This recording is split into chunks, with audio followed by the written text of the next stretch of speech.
were not opened up, or those which were already existed were also shut down. And I think one of the biggest achievements ultimately is that through the medium of science, not only we have assumed leadership as the world arena, but in some ways we have also moved ahead of others. Because Chandrayaan is one example. National Quantum Mission, which Professor Sood was mentioning, we are among the elite league of 6 or 7 nations. So gone are the days when we would adapt a technology 10, 15 years later when it would become a household application in the other countries, like it happened in case of television. In USA, you had a television as a household item in 1950. We started seeing that Chitrahar in 1970. Their presidential debates were happening on television. We didn't know what's it all about. So also computer. Today we are at par. The semiconductor mission again, and that's going to give us an advantage also because we already have small domestic reactors available with us. And when we assume leadership, I think again that is because the political leadership of the country had that kind of a vision. The Solar Alliance, which happened, and then you set up this headquarters, actually was suggested by Mr. Modi when he was Chief Minister to the then government. But somehow that government did not realize the importance of it, didn't even give a second thought. When he became Prime Minister, and you see how it has placed India ahead of others. And same was emulated in the G20, when we had a global bio-alliance. So we are now even ready to take the leadership role. Because the world is looking up to us. It's now up to us whether we can do that. But we have started actually making it evident. And I think before I end, the most important example that we have set for others is that it's not only science technology. We have used science technology in virtually every infrastructure area, every sector. Of course, digital health is there, tele-education is there, whether it is roads and buildings, all our flagship infrastructure programs, smart cities, laying down of new metros, roads and buildings, unmanned railway crossings, preventing rail accidents through use of space technology to detect a potential obstructing object a few kilometers away. So we have, for the first time, used science technology to actually bring in ease and convenience or safety of living the life of a common citizen, which should be the actual sense. And therefore, finally, through science, what Prime Minister has been saying, whole of government, actually has reflected through science. It has united all the departments and all the ministries in the government of India. And before I end, I don't know whether you realize, I was saying yesterday in one of the seminars to the amusement of everybody, I said in the last 10 years, science technology has been a great democracy equalizer. You know why? When you get DBT, you get regardless of which class creed you are. You have aspirational district, is based on 43 indices. There is no scope for any nepotism, favoritism. When you have interviews abolished and technology-based, computer-based written test for selection, you see the wonders. We have boys and girls from small villages qualifying civil services. So you have democratized the education system. You have democratized the job opportunities. In your Rozgar Mela, you have even MTS, some of them simultaneously preparing for civil service. So in a way, it has given rise to the democratic urge, which is the sense of democracy. Earlier it was not so. I thought, no, maybe it's not meant for me. Well, I'm not placed that way. I don't have those kind of resources. I don't have that kind of success. So I may not be able to do civil service. I mean, today, we have boys and girls who have actually constituted this routine, have a early dinner, carry your smartphone, go to the radio station with the Wi-Fi and prepare for civil service. And miraculously, they make it. So, to add to this document, science and technology over the last 10 years has also made India realize the true essence of democracy after 70 years. Thank you.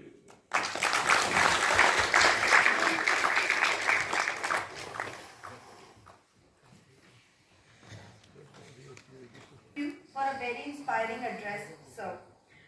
We will now open the floor to questions from the press. I request Shri Dheeraj Singh, ADG PIB, to please moderate the press interaction. Now we'll have some few questions about the presentation and the report. Honorable Minister, PSA and Secretary Madam are there to reply to that. We can start with a question from media, or anyone else also can ask a question so that we can have. Yeah, there's a question from that side. Sir, good afternoon, sir. We've been following. Can Sir, you please identify You're yourself? the minute man? no, sir, not the military, sir. I'm the media man. Okay, sorry. So this is Sanjay Agarwal, sir, and I work for a newspaper and a portal, sir. Right. Yes, sir. Please go ahead. So I've been following last 5 years all the ministries, different ministries. So I think it's a very nice thing, and what's come up.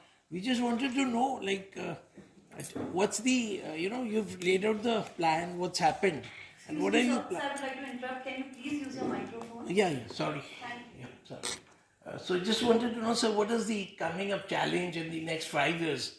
What do we plan so for that how we can reach 2047? No. Actually, if you read between the lines, this also lays the future plan. The deep sea mission is going to happen. The Gaganyaan going to happen. The hydrogen mission going to happen. The quantum mission going to happen. The semiconductor going to happen. When we just taken off, it's going to happen. This is going to add value. This is also going to contribute hugely to the India's economic growth to 2047. Because where is the value going to come from? Because these are resources which are not explored earlier. So some of the, at one level, advancement of the existing areas or resources, on the other hand, exploring of the unexplored areas. Thank you, sir. Like what the Honorable Minister said, this is just rolling out, but actually you will see all these missions will take few years, like AI mission. It does not mean that AI was not happening in the last 5 years, but with this mission, there is a huge resource available and integration of various activities in different ministries also happening. So as was mentioned, this is whole of government approach. So even if you take National Quantum Mission, it has 4 ministries, 4 departments. And all these missions which have been rolled out, green hydrogen has 7 ministries involved. So this is really a new way. And I think I mentioned very briefly, but in Gati Shakti, if you look at the layout of Gati Shakti, it's mind-boggling. See, the point is what we missed out. Though it doesn't sound very flattering, at the social level, even at the media level, we would compare ourselves to, for example, the then Soviet Union or to the then the USA, without realizing what were their parameters, what were ours. हम कहते हैं साहब rocket उतने चला रहे हैं, क्या पैसा खर्च रहे हैं, वो देखिए कहाँ से कहाँ पहुँच गया America. But we did not follow the same strategy which was being followed by NASA, which is heavily dependent on non-government sources. That's how it has reached there.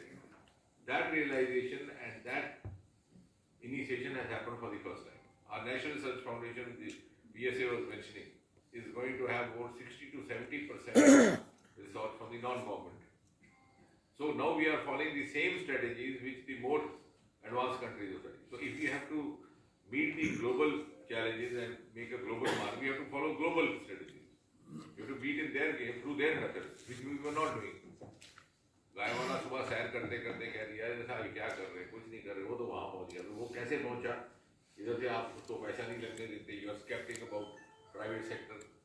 Most of the governments earlier, and that was a winding gap between private and public. For the first time, thanks to this Prime Minister, he's been himself, indulging with the industry representatives. Because the other day I had this audacity to say a few years back, the private sector thinks the public sector is all bribe takers, and the public sector thinks the private sector is all thieves. I said, regardless of that, when you are riding a bus, the thieves, the bribe takers, the dacoits all have to sit together to reach the destination. So unless you integrate, how would you? As rightly as PSA is saying, for the first time we have integrated within the government and outside the government. And that is going to be the secret of our quantum growth. Thank you. I am Ajit. I am Ajit from Radiance Media. Have you? Is it a way forward from the technology vision plan that the PM launched, 2035 plan that the PM launched? And also, you said that you are looking at a lot of traditional systems that India had, like improving in, say, aroma, areas of agriculture, livestock, and other things. So, just wanted a little elaboration on this. Thank you. No, of course. Traditional areas, the Himalayan sources, the aroma sources, the marine sources, the deep sea mission happened for the first time. Just now the secretary go for a meeting, so he could have given you a detail about this. It's going to be a huge wealth generating mission. And when we send a person into space somewhere next year, I think maybe around the same time it will be possible to send an Indian into the maximum depth of the sea, which is over 6,000 meters. So this was absolutely not explored, but this was our natural legacy, natural heritage. At the same time, while these sources are being discovered, we are also now re-looking into our traditional knowledge. Under CSIR, we have now instituted a separate cell called Traditional Knowledge Library, which has also been now digitalized, called TKD, Traditional Knowledge Digital Library. So combining the traditional knowledge and then creating a synergy with the cutting edge technology, which would be actually giving us an edge over others. So that is actually the approach. That's what Honorable Prime Minister has been emphasizing time and again. So you would like to add? No, I think it's very well said. I mean, you have to take both the things into account. It's not just one or the other. And when you look at even national livelihood missions, which is taking science and technology to the last mile, that also is saying that take the technology solutions to villages, tribal people and so on, and make sure it impacts their life in a positive manner. So that's the whole of the society approach. Sagar. Sagar from PTI. I just want to know whether the science ministries have also charted out a roadmap for the next 25 years, as the Prime Minister has been emphasizing, and also would like to have an update on the National Quantum Mission. There were some thematic hubs to be set up. What's the status on that?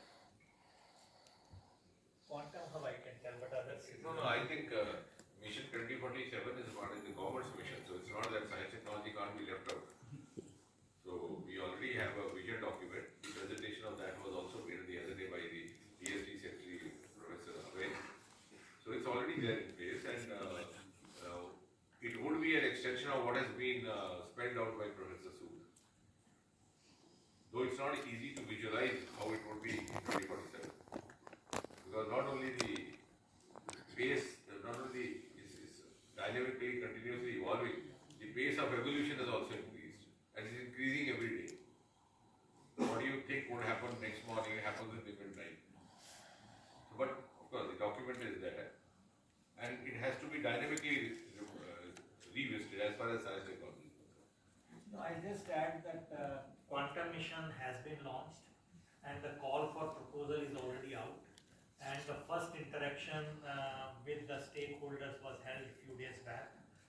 DST people are here. So they will be submitting the hub and spoke in a way. So it's already rolled out, and the people are forming the teams and so on. So it's already on. I think even in NRF you can see there will be many other things. It doesn't mean that we are putting very rigid boundaries of what will be done. You have to also be agile. Quantum Mission was not on the card 10 years back. So I don't think we should close our mind space in this. So challenges are there, and we have to really see. And what is it we can do first time in the world is also important. So all it's a mix of things. So we'll have a question from there, and then we'll finally close the loop. Hello sir, Amartya Sinha from India Today Research. I have a very simple question. The Prime Minister talks about Gaganyaan, but we haven't seen a single unmanned flight of the spacecraft till now. And you're saying that it's going to happen in 2025, right? By the middle of 2025, the manned flight is going to happen. What would be the prospective timeline? Number two, there is a SC-200 semi-cryogenic engine project for the LVM-3 rocket's upper stage. It would reduce India's dependence on foreign rockets like Ariane-6 and Ariane-5. But till now, we haven't seen any developmental flights of the rocket, of the engine, SE-200. It has gone on ground testing a lot, but haven't seen any orbital flights. So, when is it going to unfold? When is it going to have the first developmental flight onto the LVM-3 rocket? Thank you, sir. I think I have to a great extent answered this in my discourse. And I think this is actually a subject of discussion. Why it didn't happen all these years, and why it's happened over the last decade, the last few years, is because the space sector did not have all that liberty and all those resources which it deserved, which have happened only now.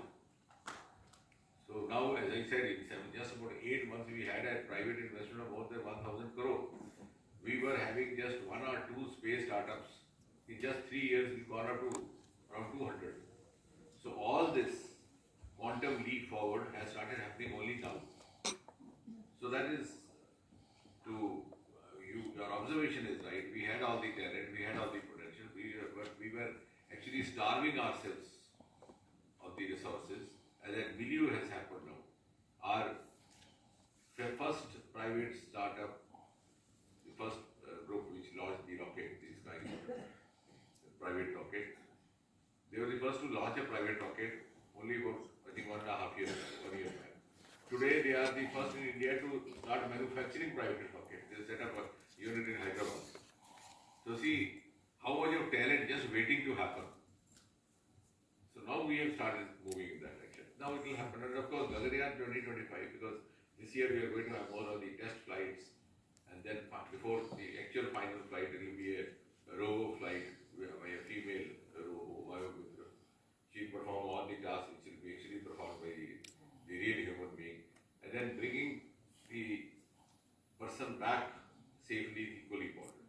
So bringing them back into the deep waters, then, retrieving them, which is again going to be not only a space sector mission, it's going to have Navy personnel involved, the coastal guards involved.